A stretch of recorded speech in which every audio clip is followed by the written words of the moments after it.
Absolutely, and that's a very good point to make. I sometimes used to use the phrase active passivity that is required, but I think actually that's less helpful than the phrase I now tend to use, which is active receptivity.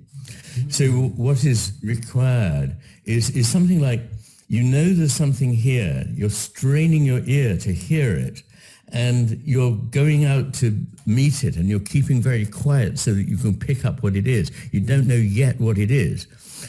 So you can't go, oh, I see what that is. You're going, what is that? But you have to stay with this process for quite a long period. And it's that openness to something that has not yet declared itself, but has perhaps a bit of a shape. You know, these days, sadly, I don't write poetry much, but in the past I did to a certain extent. And in writing a poem, one feels the shape of a phrase or the shape of a line before actually the full phrase or the full line is there. You can feel something happening, that is something coming into being, and you mustn't interfere with it by trying to complete it yourself. You must let it complete itself. So being in a hurry, being determined to make something happen is the opposite of what's required. And this is something that I talk about anyway, in many circumstances, and it comes again, will come again when we talk about our awareness of values, our awareness of purpose, our awareness of what one might call the sense of the sacred, that these things involve a kind of preparation of attention in such a way that it can pick something up. It's not exactly passive, but it is receptive. Lovely. And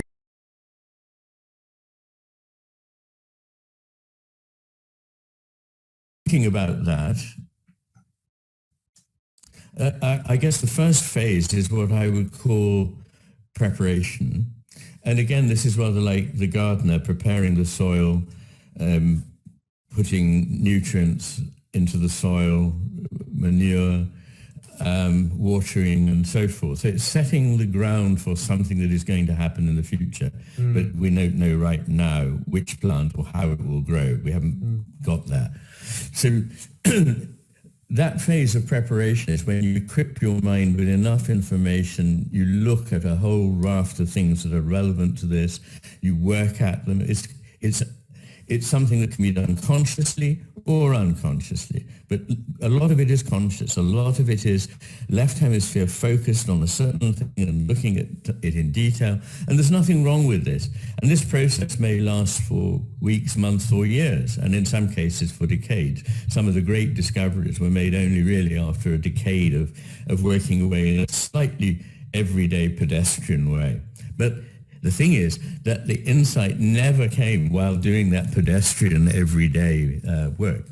but nonetheless, it's important, as preparing the soil is important for a garden.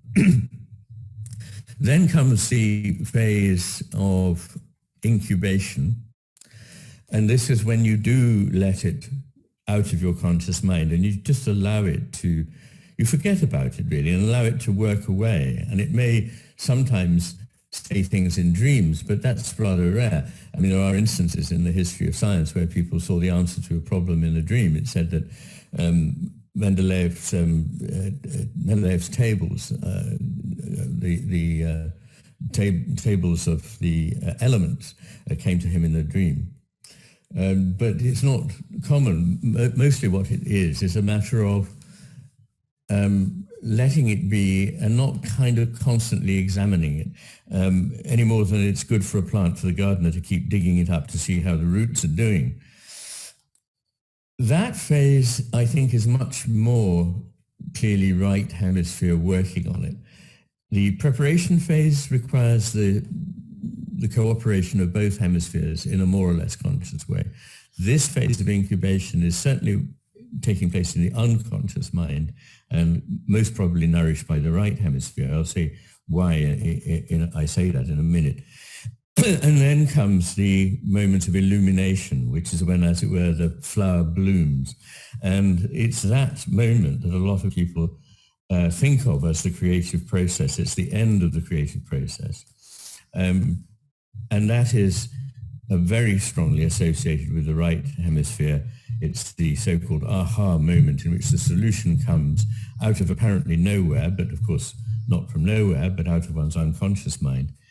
And that is enormously strongly correlated with right temporal lobe activity, right superior temporal sulcus, and right amygdala. So why do I say that in the important parts of this process, the second two, the incubation and the illumination, which are what most people think about when we ask them what is it to engage in a creative act, it's those phases that they will generally be focusing on. And those phases depend on a number of things that we've touched on. They depend on having a broad view. Heraclitus says that men who would understand must know many things indeed. So they need to have explored a number of different regions of knowledge. And they need, within that, their chosen realm, they need to see as broadly as they can the canvas on which this painting is going to be secondarily placed. We also need to be able to make connections between distant elements that are not normally connected because they're not in proximity, which again the right hemisphere is better at than the left. And this is actually imaged in the structure, the neuronal structure of the right hemisphere compared with the left.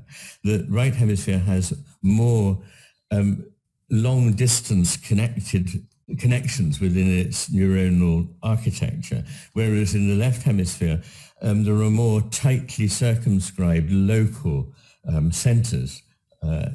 So that actually images the difference in the way in which they attend to the world. So we need to be able to bring these things together. We need to be able to be perfectly comfortable with the idea of it being something quite new and different. Again, the left hemisphere approaches everything as ultimately familiar. It must belong in one of my boxes, and my boxes are the things I know. Whereas the right hemisphere is able to say, you know, this is something new, and this is very, very well researched by a number of neuroscientists, particularly Elkin and Goldberg. That new experience of every kind and in every modality is better entertained by the right hemisphere than the left, and the left takes over at the point when it seems to be something familiar. Also, it must not try to collapse that all-important ambivalence that we were talking about into something familiar, because that spoils the process.